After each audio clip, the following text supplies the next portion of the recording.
தமிழ்நாட்டில் மாணவர்களின் எதிர்காலம் கேள்விக்குறியானதற்கு மத்திய அரசு நிதியை நிறுத்தியதுதான் காரணம் என்ற பொய்யை காற்றை விட வேகமாக பரப்பும் நீங்கள் எப்போதுதான் உங்கள் தவறுகளை ஒத்துக்கொள்ளப் போகிறீர்கள்? PM ஸ்ரீ திட்டம் மூலம் இந்தியா முழுவதும் 14,500 பள்ளிகள் திறக்க மத்திய அரசு திட்டமிட்டிருந்தது. அதேபோல PM ஸ்ரீ திட்டத்தில் இணைந்தால் மட்டுமே நிதி அளிக்கப்படும் என்று தெளிவாக கூறப்பட்டிருந்தது. புதிய கல்விக் கொள்கையை எதிர்க்கிறோம் என்று கூறிவிட்டு நிதி நிறுத்தப்படும் என்று கூறியதும் தலைமைச் செயலர் திரு சிவ்தாஸ் மீனா அவர்கள் PM ஸ்ரீ பள்ளிகளை நிறுவுவதற்கான புரிந்துணர்வு ஒப்பந்தத்தில் கையெழுத்திட தமிழகம் விரும்புவதாக மத்திய அரசுக்கு கடிதம் எழுதினார். ஆனால் இன்று வரை ஒப்பந்தத்தில் கையெழுத்திடாமல் அரசியல் செய்வது ஏன்?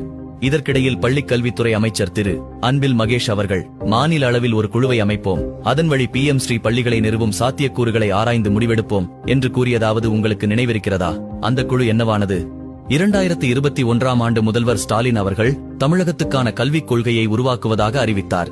2022ஆம் ஆண்டு ஓய்வு பெற்ற நீதிபதி டி முருகேசன் தலைமையில் நிபுணர் குழுவை அமைத்து 2023ஆம் ஆண்டுக்குள் கொள்கையை வெளியிடுவதாக உறுதியளித்தார். ஆனால் 2024 ஜூலை 1ஆம் தேதி வரை வரைவு கல்விக் கொள்கை முதல்வர் அலுவலகத்தில் சமர்ப்பிக்கப்படவில்லை. 18 மாதங்கள் தாமதமாகியது ஏன்?